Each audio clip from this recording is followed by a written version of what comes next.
Vamos para a questão de número 51. A questão 51 já coloca aqui o seguinte enunciado e a seguinte fonte de enunciado. Olha lá. Dourado T, Gomes W, o que são, afinal, fake news enquanto fenômeno de comunicação política. Aí ele coloca ali anais do 8º Com Política Brasília 2019. Veja bem, a questão pergunta: qual é a consequência do fenômeno apresentado no texto para a vida democrática? Então ele quer que a gente determine a consequência, um possível reflexo do quê? De um fenômeno que foi apresentado no texto. A gente tem que identificar qual que é esse fenômeno para que depois a gente possa pensar numa consequência desse fenômeno para a vida democrática, para a democracia na realidade política. Vamos lá. Pode chamar de fake news, notícias falsas, de internet, fraude informativa, informações falsas ou até de misinformation, se prefere em inglês, que você estará designando corretamente a mesma doença informacional que se disseminou como uma pandemia pela vida pública mundo afora nos últimos anos e cujos principais sintomas nas pessoas infectadas consistem na perda da capacidade de distinguir a verdade, de lidar adequadamente com fatos e dados e de tomar decisões bem informadas. Cara, eu nem preciso terminar de ler aqui o texto, que eu já consigo perceber que o fenômeno que ele está citando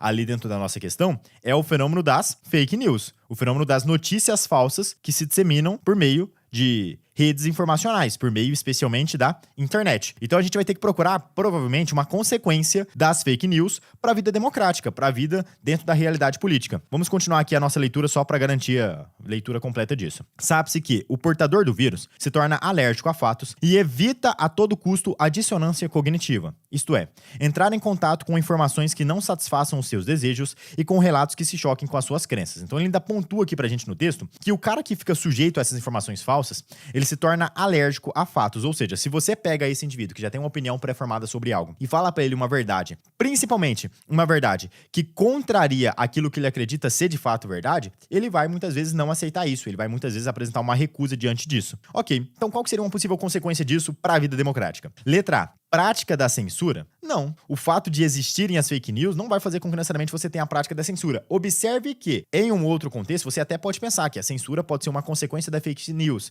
porque existem muitas fake news e aí o Estado pode pegar e pode começar a regulamentar a internet para tentar evitar essas fake news, só que regulamentando a internet, algumas informações verdadeiras também serão regulamentadas e aí você vai ter a censura. Ok, você pode pensar isso, mas não é o enfoque que a questão deu aqui. Você sempre tem que pegar aquilo que a questão está enfocando. A questão, nesse caso, não enfocou esse detalhe. Ela falou muito mais sobre o problema das fake news em torno do indivíduo. O indivíduo que fica sujeito a fake news, ele acaba não conseguindo entender muito bem o que é verdade, o que é falso, ele acaba adotando um ponto de vista muito rígido e ele não consegue mudar a sua opinião, por mais que você muitas vezes mostre pra ele que aquelas crenças que ele possui são crenças inadequadas, são crenças falsas. Olha a letra B. Distorção da realidade, isso é interessante. O cara tá tão sujeito a fake news, tão sujeito a essas notícias falsas, que ele acaba não conseguindo distinguir mais muito bem aquilo que é de fato verdade e aquilo que é falso. E aí ele começa a acreditar que tudo que aparece pra ele na internet é uma realidade absoluta. E ele passa a enxergar o mundo de outra maneira, baseado naquele olhar, naquela ideologia, naquele princípio que foi transmitido pra ele pelo meio informacional. Então a letra B tá interessante. Olha a letra C. Manifestação de cidadania? Não,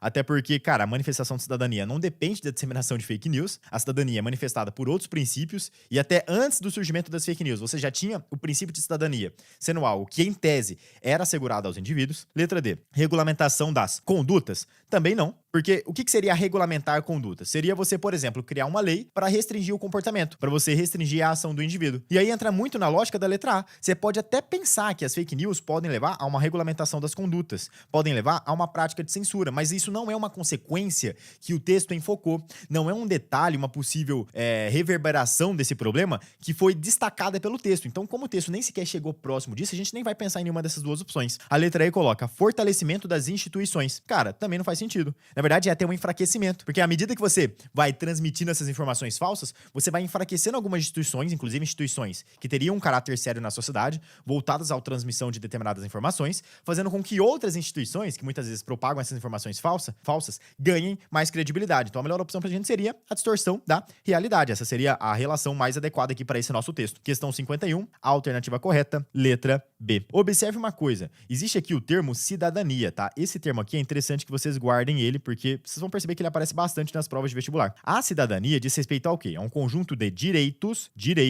e deveres daquele indivíduo que vive em sociedade. Veja, você que está assistindo aqui a essa nossa aula no YouTube, tem determinados direitos e deveres, porque você é um cidadão brasileiro. Você provavelmente tem um CPF, tem um RG, você está assegurado por alguns aparatos legais dentro do Brasil. E pensando nesses direitos, existem 3 categorias que também é interessante que você guarde, que o Enem, inclusive, já cobrou na sua prova e ele pode cobrar muito bem nesse ano, que são os direitos civis, os direitos políticos e os direitos sociais. Você sabe a diferença entre esses direitos? Direitos civis, políticos e sociais? Vou te explicar brevemente, você pode depois anotar aí. Os direitos civis são aqueles direitos ligados à sua existência enquanto ser humano, à sua existência enquanto pessoa. Então é o direito de ir e vir, é o direito de liberdade de expressão, é esse direito básico que por si só está presente devido à sua existência como ser humano. Em tese, você tem que ter esse direito de liberdade de expressão, esse direito de ir e vir, esse direito de ter essas seguranças básicas sendo delimitadas. Os direitos políticos é um tanto quanto óbvio, são aqueles direitos ligados à sua participação política, é o seu direito de votar, é o seu direito de poder manifestar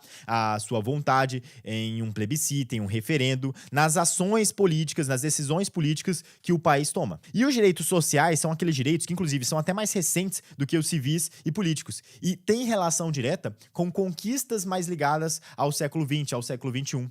Exemplos de direitos sociais: direito à educação, direito ao transporte, direito à moradia, direito ao trabalho. Todos esses direitos que têm relação com a sociedade urbanizada do século XX, século XXI em diante, são direitos sociais. São direitos que, inclusive, são mais debatidos no contexto atual, diferentemente dos direitos civis e dos direitos políticos. Beleza? Então a ideia aqui da nossa questão seria a letra B. Estou passando aqui no final desse vídeo de resolução de questão para te fazer um convite. Se você está estudando para o Enem, se você está estudando para a prova de vestibular e quer passar em medicina ainda neste ano, vá aqui na descrição do vídeo e acesse o link que eu deixei reservado para você no topo da descrição. Lá nessa página, você vai conhecer a plataforma Vinícius Oliveira, que é o meu preparatório focado na aprovação em medicina. Dentro da plataforma Vinícius Oliveira, você vai ter acesso a aulas de todas as matérias, com mais alto padrão de qualidade e didática, listas de questões pós-teoria com gabarito comentado, listas de revisão sugeridas, cronogramas personalizados, segmentados por semanas, com tudo que você tem que estudar, do básico ao avançado, para que você seja aprovado em medicina